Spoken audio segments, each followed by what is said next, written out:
Смотрите программу «Актуальное интервью» в студии Дарья Краленкова. Здравствуйте. Стихия, природные условия и огромная территория нашей республики ежедневно предъявляют вызов, в том числе и экстренным службам республики. И сегодня в нашей студии руководитель службы спасения республики Саха-Якутия Иннокентий Михайлович Андросов. Иннокентий Михайлович, здравствуйте. Добрый день. Ну, давайте начнем с самой, наверное, актуальной темы. Паводки. Вот он был вызван продолжительными ливнями, да, в этом году относительно. И вот как можно вообще объяснить такую гидрологическую обстановку, что сейчас у нас в регионе? В целом июль месяц оказался у нас в республике дождливым, притом обильные дожди. И сегодня мы столкнулись с проблемами, которые оказались после обильных дождей. В целом летний дождевой паводок он был отмечен почти по всем рекам. Ну, река Лена, сначала Битим, Пеледуй, потом Люкминский район, Троицк, Хоринцы. Ну и потом потихоньку у нас все сместилось на север, и северные наши реки. Река Яна. Сегодня, очень такие активные дождевые паводки уже проходят по реке Яна. Пик паводка сегодня находится в районе города Верхоянск и постепенно смещается в сторону районного центра Верхоянского улуса Батагай. Сегодня в городе Верхоянск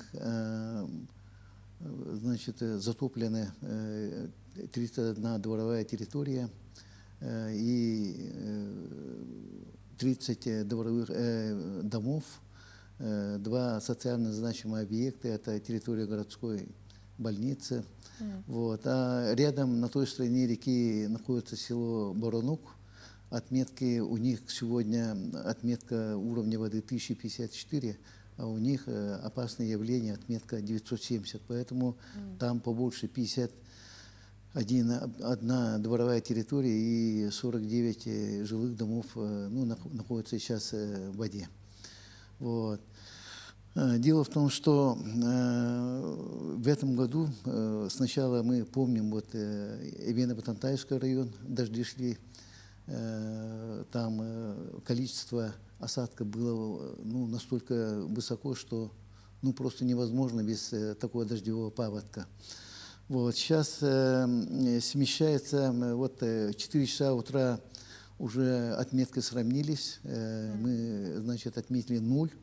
8 часов также стоит на 0, приток уже уменьшается.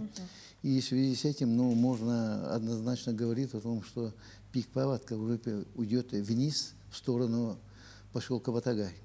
В Батагае в 2022 году, когда был летний дождевой паводок, там построили небольшую дамбочку, и она удерживала воду. Сейчас идет чуть-чуть ниже, где-то сантиметров 30-40 ниже вода.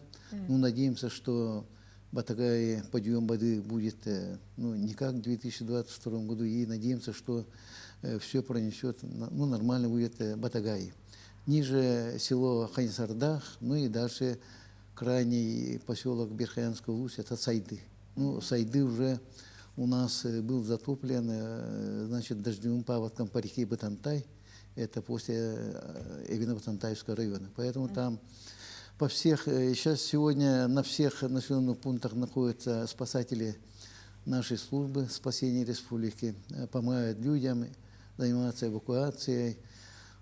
И в эти дни очень активно проработал вертолет Хабаровского авиационно-спасательного центра, с нашими ребятами с Главного управления МЧС, спасателями и нашими спасателями. Эвакуировали людей, и вчера, Верхоянского улуса сюда прибыло 20 детей. Они будут тут находиться в летних лагерях.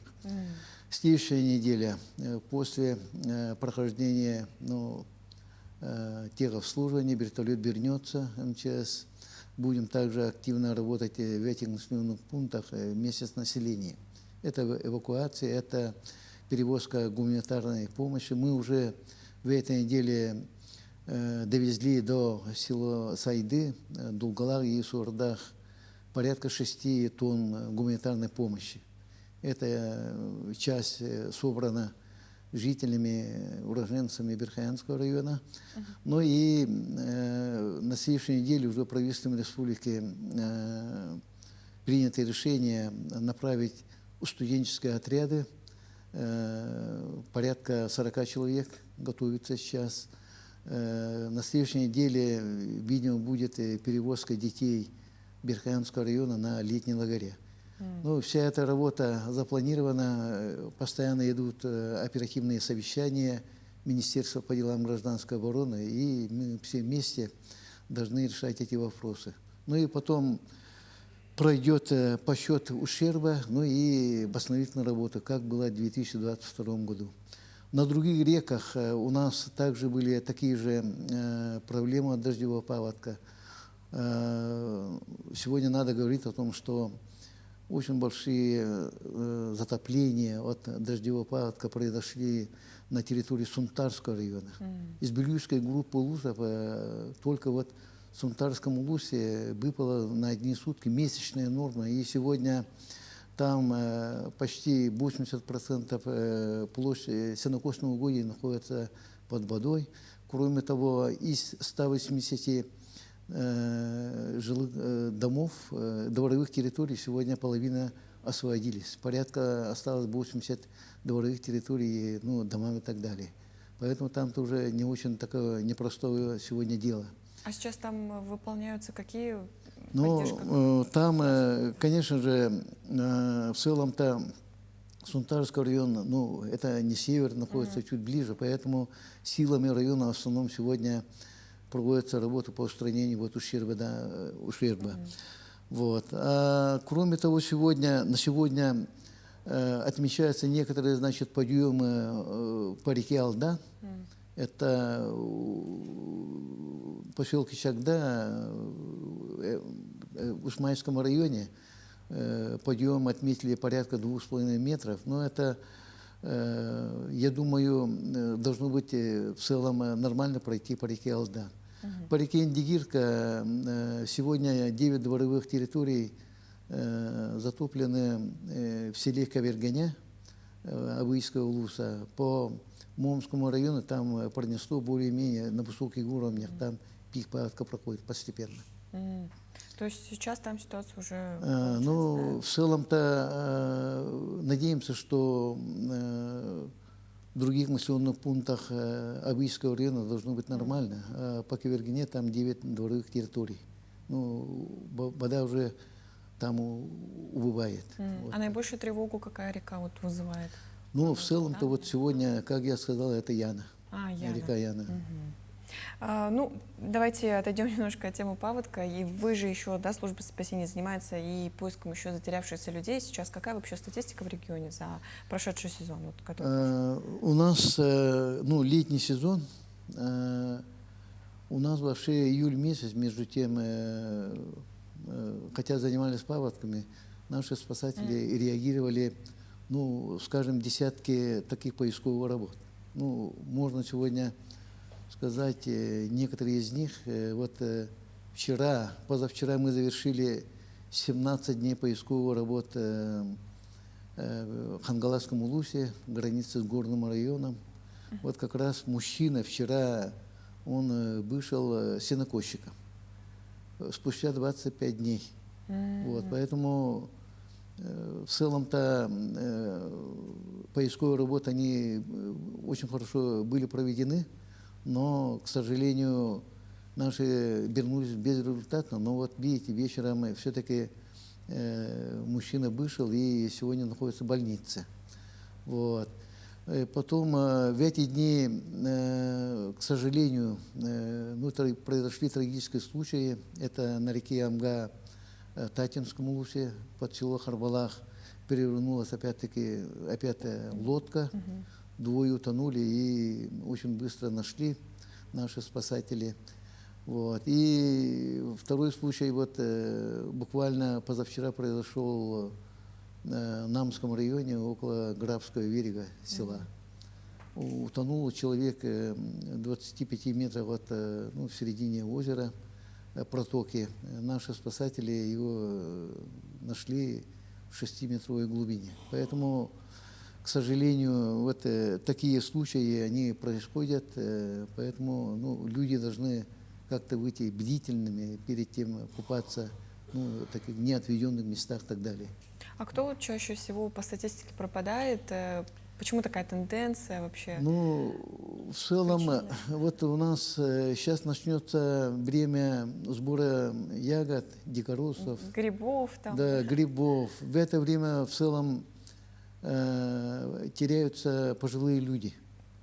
Вот. Увлекаются и теряют направление. Надо, конечно же, быть опять-таки бдительными и уйти на такие мероприятия людьми, которые знают местность.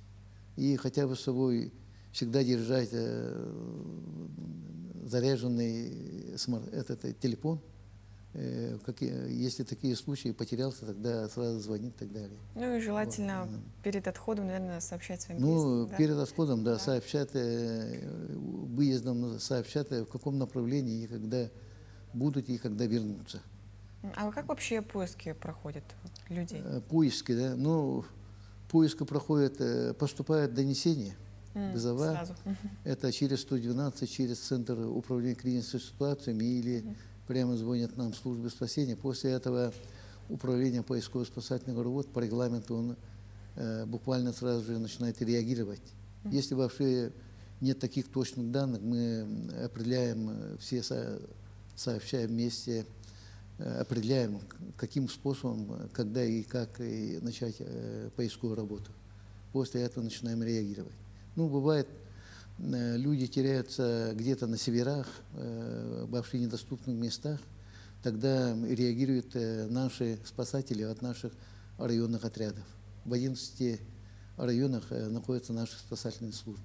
Я еще знаю, БПЛА, да, вот применяются сейчас активно в последнее время? Да, у нас в каждом отряде и в городе Якутске наши спасатели имеют беспилотные летательные аппараты. Они непременно помогают для проведения поисковой работы. Мы применяем. Спасибо, Иннокентий Михайлович, за такую сводку по статистику. Спасибо, что к нам сегодня в гости пришли. Я напомню, что это была программа «Актуальное интервью». До встречи в эфире.